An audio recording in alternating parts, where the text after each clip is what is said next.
Mon nom est Père Michel. J'ai 55 ans et je sers depuis plus de 3 décennies dans la même paroisse dans le sud de la France. J'ai toujours été un homme de foi ferme, de ceux qui croient qu'avec la prière et le travail, on construit le royaume de Dieu. Mais je dois confesser qu'il y eut un temps où ma foi devint pesante et mon cœur fatigué. La paroisse Saint-Jean des Apôtres, qui autrefois vibrait de vie, semblait se flétrir sous mes yeux. Les dimanches où l'on voyait avant des familles entières, il n'y avait maintenant que quelques visages éparpillés. Les bancs vides me blessaient, comme s'ils étaient des plaies ouvertes. La chorale ne chantait plus comme avant, et même le son des cloches semblait résonner triste dans l'air. Les problèmes allaient au-delà du temple. La communauté était divisée par de vieilles rancunes, des intrigues familiales, et même des disputes politiques. J'essayais de faire le pont, mais peu à peu je commençais à sentir que mes paroles n'avaient plus de force. Je célébrais les messes, visitais les malades, écoutais les confessions, mais intérieurement je me demandais si tout cela faisait encore une différence. Ce fut dans cet état d'esprit qu'un jour j'eus besoin d'entrer dans la remise de l'église, entre des cierges éteints, des cierges humides et des boîtes oubliées. Mes yeux se posèrent sur une ancienne image de Notre-Dame de Lourdes. Elle était brisée avec une partie du manteau usé et le visage couvert de poussière. C'était une image qui, des années auparavant, avait été portée en procession dans tout le village. Mais maintenant elle était là, oubliée, presque méconnaissable. Je restais à la regarder pendant quelques minutes. Quelque chose en moi me disait que je devais la restaurer, la nettoyer, la remettre sur l'autel. Mais une autre voix froide et impatiente murmura « À quoi bon ? Les gens ne viennent même plus à l'église, cela ne changera rien. » Cette voix ce jour-là gagna. Alors, sans trop y réfléchir, je pris l'image à 2 mains et sentis son poids, non seulement le poids du plâtre, mais un poids étrange, comme si elle portait aussi mes doutes, ma fatigue, mon découragement. Et tandis que je marchais vers le fond de l'église, une sensation d'indifférence s'empara de moi. Je ne savais pas que ce serait le début d'une des plus grandes leçons de foi de ma vie. Je m'en souviens comme si c'était aujourd'hui. Le soleil se cachait déjà derrière les collines provençales, teignant le ciel d'orange et d'or. Quand je traversais la petite cour arrière de l'église portant cette image de Notre-Dame de Lourdes, chaque pas semblait résonner en moi, comme si le silence du crépuscule voulait me demander « Père Michel, êtes-vous sûr ?» Je passais par la grille de fer qui donnait accès à la zone où s'accumulaient les sacs poubelles. Ce coin, généralement rempli de restes de fleurs fanées et de vieux papiers, semblait l'endroit le plus indigne possible pour placer une image qui en d'autres temps avait été motif de larmes, de prières et de promesses. Pourtant, mon esprit insistait. Ce n'est que du plâtre cassé, cela ne signifie rien. Je posais l'image au sol près des sacs noirs. Je la regardais quelques secondes. Le visage était sale, mais on pouvait encore voir la sérénité des yeux peints et le manteau bleu bien qu'usé semblait garder un éclat discret. Un instant, je sentis un nœud dans la poitrine, un besoin soudain de la reprendre, mais la froideur qui dominait mon cœur fut plus forte. « Ce n'est pas l'objet qui importe », murmurai-je pour moi-même. La foi est dans le cœur, pas dans les choses, mais au fond, je savais qu'il ne s'agissait pas seulement d'objets. Cela était aussi le reflet de mon âme, à ce moment-là. Jeté avec cette image une partie de mon espérance. En m'éloignant, je sentis que le vent soufflait plus froid, comme s'il voulait m'atteindre. Je fermai la grille et retournai dans l'église, en essayant de me convaincre que j'avais fait ce qu'il fallait. Mais cette nuit-là même, quelque chose commença à inquiéter mon esprit, et je ne savais pas que ce qui allait venir me ferait pleurer comme jamais auparavant. Le lendemain matin, la petite cloche de la sacristie avait à peine sonné pour annoncer la première messe. Quand j'entendis des coups rapides et insistants à la porte latérale de l'église, j'ouvris et là était Madame Marguerite, une dame d'environ 80 ans, petite, mais avec un regard ferme et des mains calleuses de qui portait des décennies de foi et de travail. Elle tenait contre sa poitrine l'image de Notre-Dame de Lourdes que j'avais laissée dans les ordures. Le manteau usé, le visage encore avec des taches de poussière et un morceau de la base cassé, mais dans ses mains, l'image semblait vivante, protégée, presque embrassée. « Mon père », dit-elle d'une voix tremblante. Je suis passé par derrière et j'ai vu la petite mère dans les ordures. « Dans les ordures, mon père. Comment cela peut-il être ?» Je restai sans mots. J'essayais de garder mon calme, mais elle n'attendit pas ma réponse. « Même si elle est cassée, elle reste Notre-Dame », continua-t-elle. « Savez-vous combien de promesses ont été faites devant cette image ? Combien de larmes sont tombées à ses pieds? Combien de familles ont trouvé l'espérance en regardant ce visage ?» J'essayais de me défendre avec un ton plus froid que je l'aurais voulu. « Madame Marguerite, la foi n'est pas dans les choses, ceci n'est que du plâtre. » Alors elle me regarda comme une mère qui entend un fils dire quelque chose de terrible. Elle s'approcha, me prit le bras avec une force surprenante pour son âge et parla avec fermeté. « Vous vous trompez, mon père, nous savons que c'est seulement du plâtre. Mais c'est un plâtre qui nous rappelle que Marie est proche, qu'elle intercède, qu'elle nous mène à Jésus. Si vous jetez ceci, que nous restera-t-il à nous qui avons déjà si peu ?» Je ne sus que répondre. Elle soupira simplement, passa la main avec délicatesse sur le visage de l'image et avant de partir dit « Si vous n'en voulez pas, je m'en occuperai. » Je l'observais tandis qu'elle s'éloignait, portant l'image dans ses bras comme qui porte un enfant. À l'intérieur, quelque chose commença à faire mal, et bien que j'essaye de l'ignorer, ces paroles résonneraient dans mon cœur toute la journée et toute la nuit. Cette nuit-là, la fatigue ne m'apporta pas le repos. Je me couchais tôt, mais l'oreiller semblait de pierre et la chambre, une salle pleine de questions. Je fermais les yeux encore et encore, sans pouvoir faire taire l'image de Madame Marguerite embrassant la mère de Lourdes qui protège un nouveau-né. Je récitais mécaniquement un chapelet qui dépassa à peine les mystères joyeux. Les grains glissaient entre mes doigts, comme si s'échappait aussi la foi qui un jour me soutint. Quand enfin je m'endormis, ce ne fut pas un sommeil léger. Je fus projeté dans un lieu que je n'avais jamais vu et qui, cependant, me semblait aussi familier qu'un psaume ancien. Je marchais dans un désert. Le sol était une mosaïque de sel et de poussière. Le vent griffait mon visage et me laissait un goût amer sur les lèvres. Chaque pas soulevait un petit tourbillon et la lumière était si blanche qu'elle faisait mal. Je portais avec moi quelque chose dans la poitrine, non pas un objet, mais un poids. Le poids d'une paroisse vide, de sermons qui ne touchaient plus, de confessions sans larmes, de cierges qui s'éteignaient seuls. J'essayais d'accélérer le pas comme qui fuit une pensée, mais le désert ne se presse pour personne. Après avoir beaucoup marché, je vis au loin un petit bosquet de cactus et une ombre improbable. Une fontaine. L'eau jaillissait en silence, comme si elle avait honte d'exister au milieu de tant de sécheresse. Je m'agenouillai, portai les mains au filet d'eau, et bus. Ce fut alors que je sentis une présence dans mon dos, si forte et en même temps si douce que je ne fus pas effrayé. Je me tournai simplement comme qui entend son propre nom. Elle était là, une femme enveloppée dans un manteau bleu profond, parsemé d'étoiles qui n'appartenaient pas à ce ciel aveuglant. Son visage ne brillait pas comme une lampe. Au contraire, il gardait une lumière sereine comme l'aurore, avant le chant du coq. Je reconnus immédiatement l'image que j'avais tant de fois contemplée sur les murs et dans les manteaux brodés de nos dames, Notre-Dame de Lourdes. Mais dans le rêve, je ne l'appelais pas Notre-Dame. Mes lèvres prononcèrent « Mère » et mon cœur comprit. « Mon fils, dit-elle, et le mot n'arriva pas comme un son, mais comme de l'eau. Pourquoi as-tu soif étant près de la fontaine ?» J'essayais de répondre, mais la voix me manqua. Elle s'approcha, toucha mon front du bout des doigts, et je sentis disparaître un instant le mal de tête, le poids sur les épaules, le nœud dans la gorge. J'ai perdu la ferveur. Réussis-je à murmurer. La paroisse s'est vidée. Mère, moi aussi. Rien ne fleurit. Elle me regarda avec une tristesse qui n'accuse pas, une tristesse qui comprend. Alors elle étendit la main, désigna le sable à nos pieds, et je vis comme dans un film de germination accélérée, de petites graines cachées sous la surface. Le sable bougea, se fissura, et ici et là apparut un délicat fil vert. Rien de spectaculaire, seulement la vie acharnée à exister. La vie que tu ne vois pas, dit-elle, n'a pas cessé d'exister. La graine ne perd pas sa force parce que le soleil brûle. Elle attend seulement son heure et l'eau. Je regardais mes mains avec honte. En elles, je ne vis pas des cales de travail, mais des fissures d'indifférence. Et alors, sans que je le demande, la mère se pencha sur la fontaine et d'une cruche invisible sortit de l'eau propre.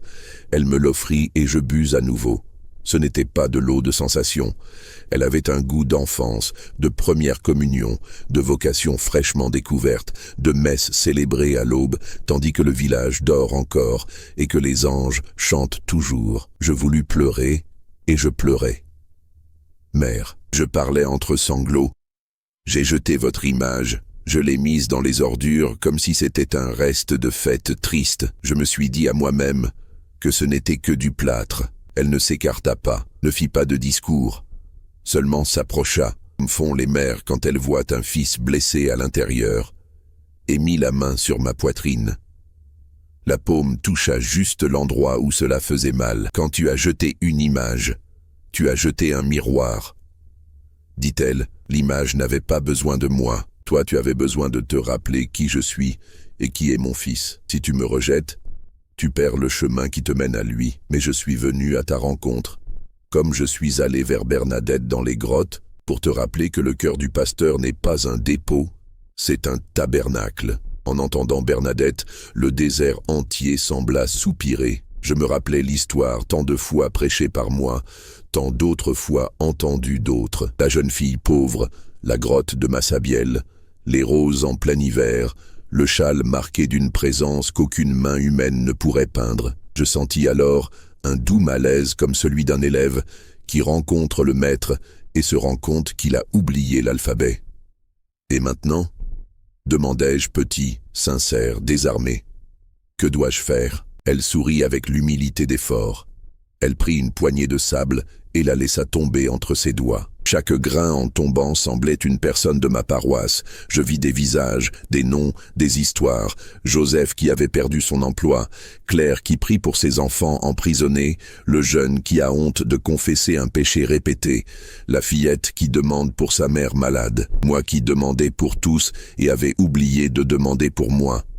« Ramasse ce que tu crois perdu, » répondit-elle. « Cherche-moi dans ce que tu as méprisé. Là où il te semble ordure, il y a des promesses brisées qui attendent d'être réparées. Là où il te semble silence, mon fils murmure, « Reviens !»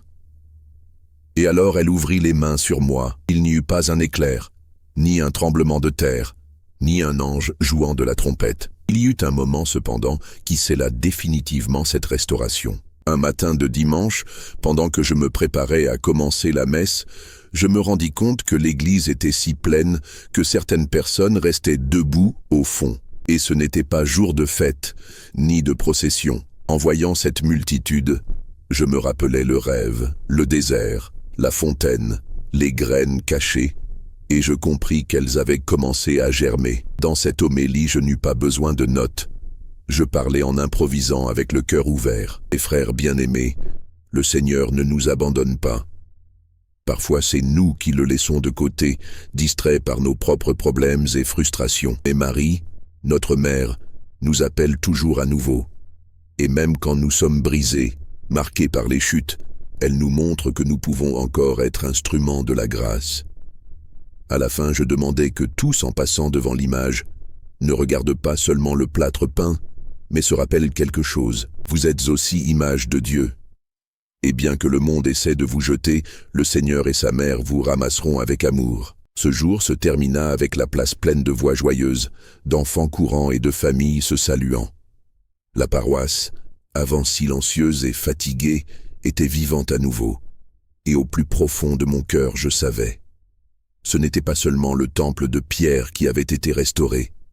C'était le temple vivant que chacun de nous porte à l'intérieur. Le jour fixé pour la messe de la réconciliation arriva comme une fête que le village attendait depuis des années. Dès le matin, la place devant la paroisse était ornée de banderoles colorées et d'arrangements floraux que les familles avaient apportés de leur maison. L'arôme des roses et des marguerites se mélangeait à celui de l'encens qui montait depuis les portes ouvertes de l'église, formant un parfum qui semblait préparer le cœur de tous pour quelque chose de sacré. L'image de Notre-Dame de Lourdes était sur l'autel dans une estrade décorée avec soin. Nous n'avions pas caché ses cicatrices. Au contraire, nous laissâmes visibles les marques du plâtre usé et de la base réparée.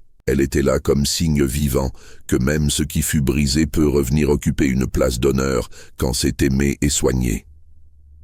Quand sonna la cloche, L'église était déjà si pleine que quelques fidèles durent rester dehors, suivant la messe par des haut-parleurs improvisés. En regardant cette multitude, je sentis un nœud dans la gorge. C'était la même communauté qui des mois avant semblait se vider, maintenant réunie, avec des regards brillants et des mains unies en prière. J'initiais la célébration d'une voix ferme, bien qu'à l'intérieur mon cœur tremblait.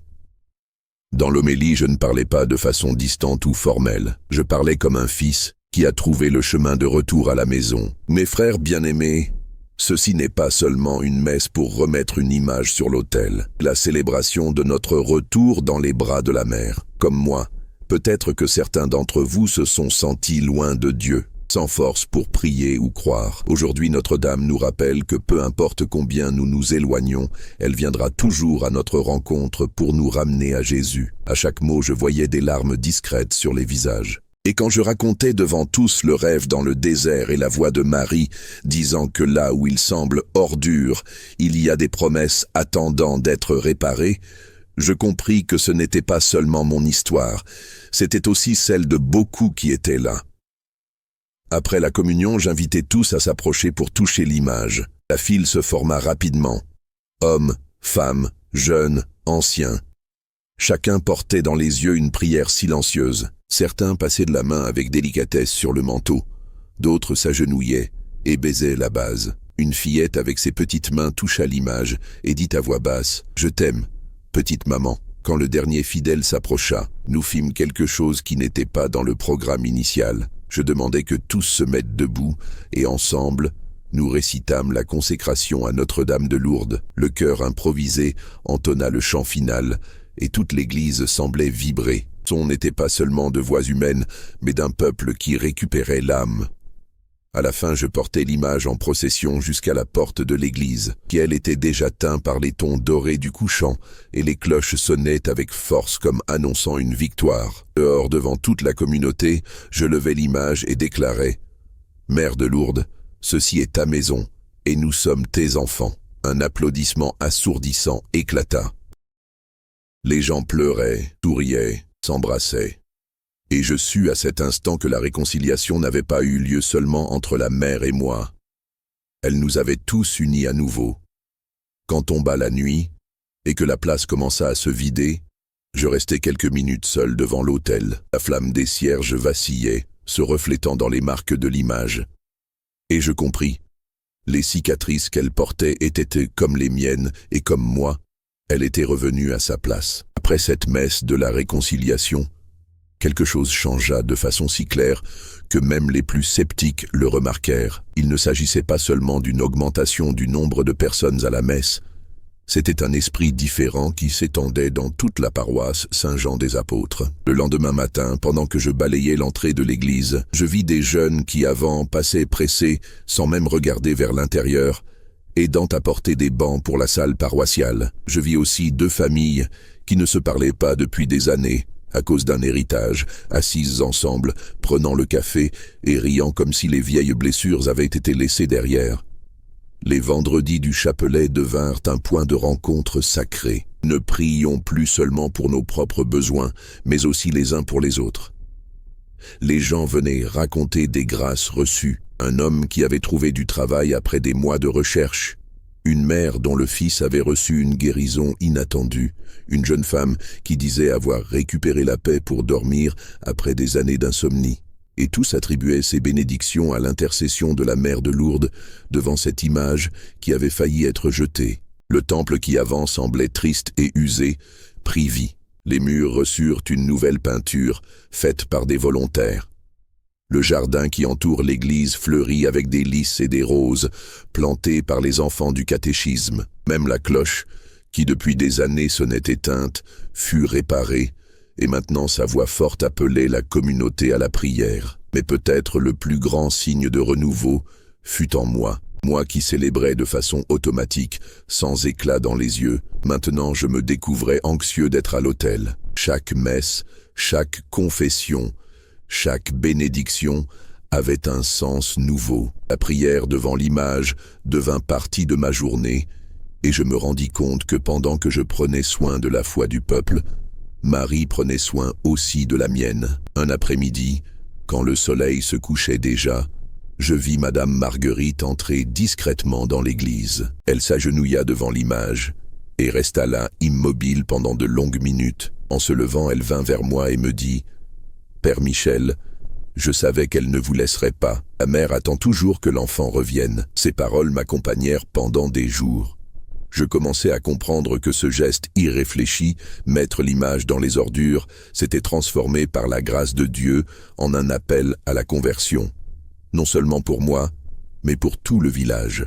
Et ce fut dans cette ambiance de renouveau que surgit l'idée de réaliser le mois suivant une grande procession dans les rues avec l'image, non comme un simple événement religieux, mais comme un acte de témoignage public, montrer que la foi, même blessée, peut renaître plus forte. Pendant que nous organisions la procession, je remarquai que même ceux qui participaient rarement à la vie de l'Église voulaient aider. Des hommes offraient des camionnettes pour transporter des fleurs, des dames cousaient de nouveaux manteaux, des enfants répétaient des chants mariales. La préparation en soi était déjà une bénédiction, car elle unissait des cœurs qui avant étaient distants. Ce mois-là, en marchant dans les rues, je compris que quelque chose de profond avait eu lieu. La communauté avait non seulement récupéré la foi, mais aussi le sens de famille. Et tout avait commencé avec une image brisée qui, comme nous avait trouvé un nouveau commencement. Le jour de la procession se leva avec un ciel dégagé et une brise douce qui portait l'arôme des fleurs préparées pour l'estrade. Dès le matin, la place devant l'église se remplit de personnes de tous âges. Des enfants vêtus de blanc tenaient de petites images. Des jeunes portaient des chapelets et des adultes portaient des cierges allumés même sous le soleil du matin. L'image de Notre-Dame de Lourdes était au centre, sur une estrade richement ornée, mais sans que ses marques soient cachées. Le manteau bleu, encore avec les cicatrices visibles, semblait briller davantage à mesure que la lumière du soleil touchait sa surface. C'était comme si la mère elle-même voulait montrer que la vraie beauté n'est pas dans l'absence de blessures, mais dans l'amour qui les transforme. Avant de commencer, je parlais au microphone pour que tous entendent, même ceux qui étaient au fond de la place. Mes frères bien-aimés, aujourd'hui nous marchons non seulement pour honorer Notre-Dame, mais pour témoigner que la foi peut renaître même quand elle semble perdue. Cette image fut sortie des ordures et remise sur l'autel. Chacun de nous aussi peut être restauré par la grâce de Dieu. Le cortège commença au son de chants mariales. Les rues étaient ornées de tapis de pétales de fleurs colorées, et depuis les fenêtres tombaient des pétales lancés par les familles. À chaque coin, les gens s'agenouillaient au passage de l'image, certains pleurant, d'autres souriant les yeux fermés en prière. Je me rappelais le rêve, le désert et la fontaine. Et je compris que ce moment était la réalisation de ce que Marie m'avait montré. Les graines qui semblaient mortes avaient germé. Tout le village, avant divisé et froid, marchait uni, guidé par la mer. En arrivant à nouveau à l'église, l'estrade fut placée devant l'autel. Le chœur entonna le « Je vous salue Marie » avec une force qui fit résonner les murs anciens du temple. L'émotion était telle que ma voix se brisa au début de la bénédiction finale. Je respirai profondément et dis « Mère de Lourdes, aujourd'hui nous ne t'offrons pas seulement des fleurs et des chants. Nous t'offrons nos cœurs, restaurés par ton amour. Que jamais plus nous ne nous éloignions de toi ni de ton Fils. » La cloche sonna avec force, et dans ce son je sentis plus qu'une annonce de fin de célébration. C'était un appel à une vie nouvelle. Quand tous commencèrent à se disperser, je restai seul un moment devant l'image. Je m'agenouillai, touchai la base réparée, et en silence promis « Mère, jamais plus je ne permettrai qu'on te mette dans l'oubli, ni que mon cœur s'écarte de toi. » En me levant, je regardai vers la porte de l'église et vis le village conversant, riant, s'entraidant. C'était comme si une nouvelle histoire avait commencé pour nous tous. Et à ce moment, je compris que plus que remettre l'image sur l'autel, Marie avait remis l'espérance à notre village et à moi. Cette leçon, je sais que je la porterai toujours avec moi. Même quand nous jetons le sacré, Dieu, à travers Marie, nous ramasse, nous restaure et nous remet à la place pour laquelle nous avons été créés, son cœur. Si cette histoire a touché votre cœur, commentez le mot « restauration ». Donnez un j'aime à cette vidéo, Partagez-la avec quelqu'un qui a besoin de renouveler la foi et abonnez-vous à la chaîne pour plus d'histoires qui fortifient l'âme. À la prochaine. Et rappelez-vous, même brisés dans les mains de Marie, nous pouvons revenir à notre place. Eut quelque chose de plus simple et de plus décisif, la paix. Une paix qui n'expliquait rien et cependant expliquait tout.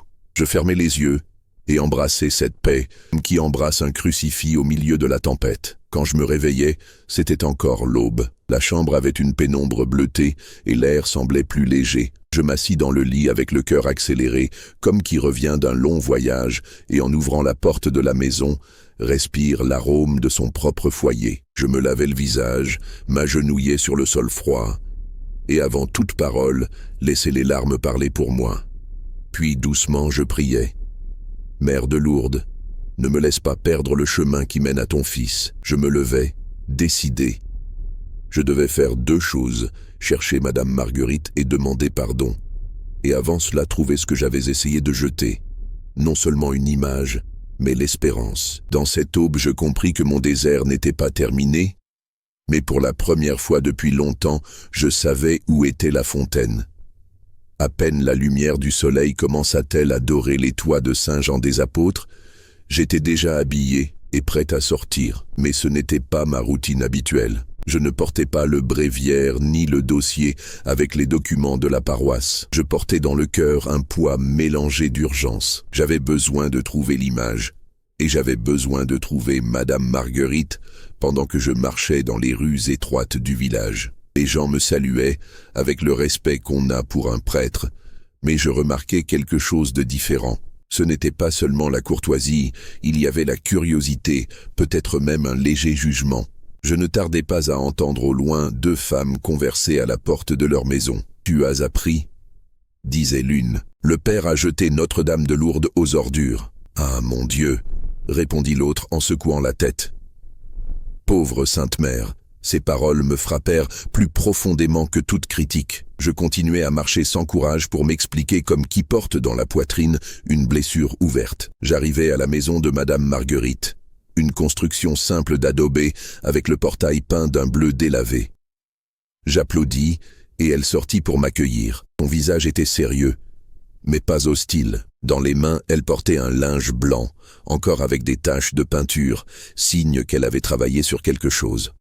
« Père Michel, dit-elle d'un ton neutre, « Madame Marguerite, je suis venue demander pardon. » Elle ne répondit rien, simplement ouvrit le portail. J'entrai, et là, sur la table de la cuisine, était l'image de Notre-Dame de Lourdes, encore avec les marques de la cassure, mais différentes, propres, avec le manteau partiellement repeint et un petit mouchoir cousu à la base pour couvrir la fissure. Je ne pouvais pas la laisser comme ça, dit-elle en caressant le visage de la mère avec tendresse. Je sais que je ne suis pas restauratrice, mais je ne pouvais pas voir Notre-Dame jetée comme un chiffon. Je sentis mes yeux brûler. Je m'approchai, touchai l'image avec précaution, et pour la première fois depuis que je l'avais sortie du dépôt, je perçus qu'elle continuait à transmettre la même sérénité.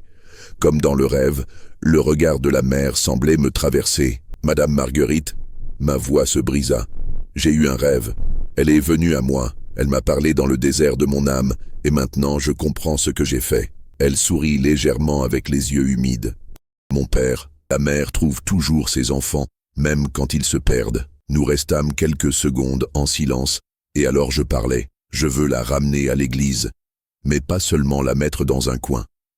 Je veux lui rendre la place qu'elle mérite sur l'autel, et je veux que vous soyez là pour que tous sachent qui s'est occupé d'elle quand je l'ai abandonnée. Madame Marguerite respira profondément, comme si cela était la confirmation de quelque chose qu'elle s'attendait déjà à entendre. Alors allons-y, prit l'image dans les bras et sentit un poids différent de celui de la veille. Ce n'était plus le poids du plâtre mélangé à mon découragement.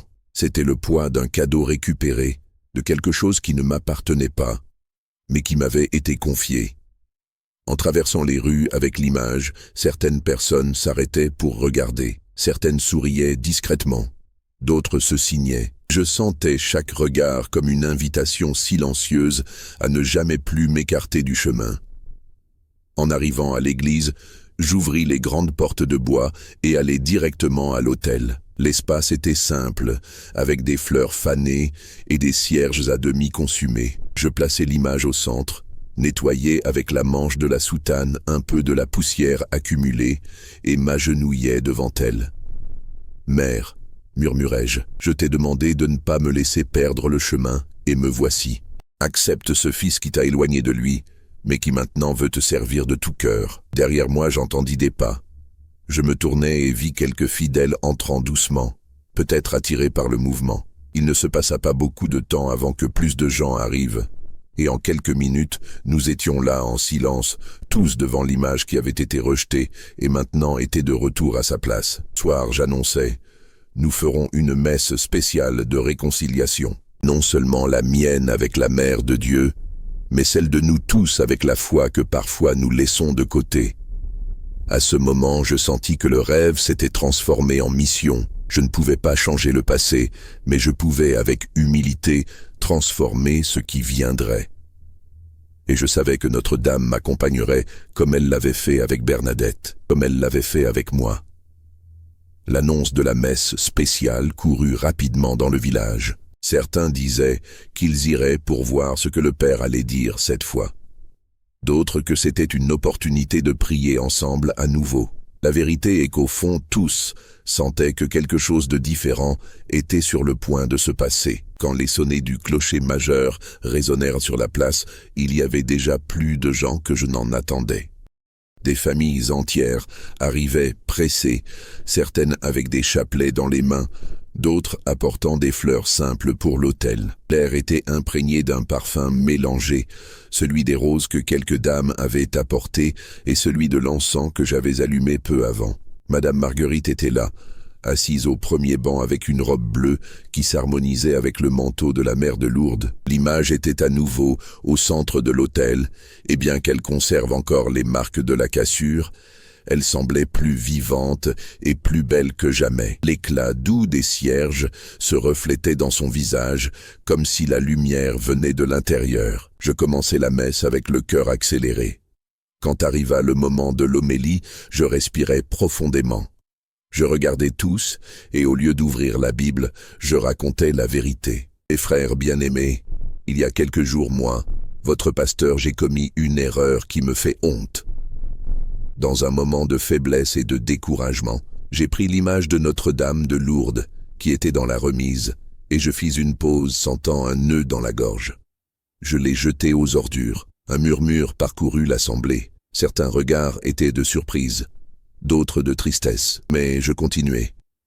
J'ai fait ceci en pensant que la foi n'avait pas besoin d'image. Vrai, la foi ne dépend pas du bois, du plâtre ou de la peinture, mais j'ai appris que ces signes nous rappellent quelque chose de plus grand. Ils nous montrent le Christ et nous rappellent que nous ne sommes pas seuls. Je racontais le rêve, le désert, la fontaine et les paroles de la mère. Là où il te semble ordure, il y a des promesses brisées qui attendent d'être réparées. Pendant que je parlais, certains pleuraient en silence. D'autres, les mains jointes, semblaient prier avec moi. « Madame Marguerite, dis-je en regardant la première rangée, c'est elle qui a ramassé l'image. Elle s'est occupée de la mère quand je l'ai abandonnée. Aujourd'hui, je veux que tous sachent que grâce à elle, Notre-Dame est revenue à la maison. » La communauté se leva en applaudissements, non de fête bruyante, mais plein de gratitude. Madame Marguerite, timide, inclina seulement la tête et fit le signe de croix. Je continuai la messe avec une ferveur que je ne sentais pas depuis des années. À la consécration, quand j'élevais l'hostie, je sentis que tout le poids que j'avais porté ces derniers mois commençait à se dissoudre. C'était comme si la Vierge elle-même était là, intercédant pour que chaque cœur présent s'ouvre à la grâce. À la fin, avant la bénédiction, j'invitai tous à s'approcher de l'autel. Un par un, ils touchèrent la base de l'image, certains la baisant, d'autres simplement passant la main avec dévotion. Je vis de petits enfants la regarder avec le même émerveillement que j'avais dans mon enfance, et des anciens qui, les larmes aux yeux, murmuraient d'anciennes prières. Quand tous s'étaient approchés, je dis, à partir d'aujourd'hui, cette image ne sera plus jamais oubliée. Tous les vendredis, nous réciterons le chapelet devant elle, et que chacun se rappelle, ce n'est pas seulement du plâtre, C'est un appel à la présence de Marie et à la miséricorde de son Fils. À la sortie, la place était différente. Les gens ne se dispersaient pas avec hâte, c'était à converser, faisant des plans pour revenir. C'était comme si une étincelle s'était rallumée et je savais que ce n'était pas mon mérite. C'était la mère, comme toujours, rassemblant ses enfants autour d'elle. Cette nuit-là, pendant que je rangeais les objets sacrés dans la sacristie, je passais devant l'autel et m'arrêtais devant l'image. Je m'agenouillais et dans un murmure remerciais. Mère, merci de ne pas avoir renoncé à moi ni à ton peuple. Et dans le silence de l'église vide, j'eus l'impression d'entendre à nouveau cette voix douce. Mon fils, la mission ne fait que commencer.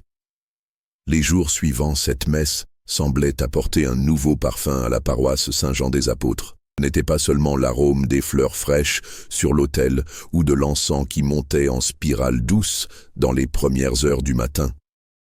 C'était quelque chose de plus profond, invisible, mais palpable pour qui entrait dans l'église. Une atmosphère d'espérance. Je commençais à remarquer de petits miracles quotidiens. Des personnes que je ne voyais pas depuis des mois revinrent participer aux messes. Des jeunes qui avant passaient par la place la tête baissée, distraits avec leur téléphone, commencèrent à aider dans les liturgies, allumant des cierges et portant l'estrade de la Vierge. Même ceux qui gardaient de vieux ressentiments envers l'Église et que je pensais distants pour toujours. Ils revinrent peut-être mus par la curiosité, mais finirent touchés par quelque chose que je ne sais expliquer. Je ne peux que témoigner.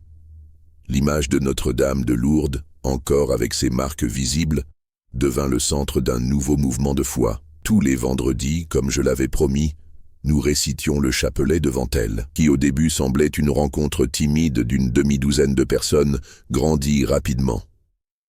En quelques semaines, l'église restait pleine, et à la fin de la prière, les gens ne voulaient pas partir. C'était à converser, partageant des histoires, s'entraidant. Il y eut un moment qui me marqua spécialement. Ce fut dans une de ces nuits de chapelet, quand un homme appelé Jean, connu pour sa vie d'excès et pour rarement mettre un pied dans l'église, s'approcha de l'image les larmes aux yeux, s'agenouilla et resta là immobile pendant de longues minutes.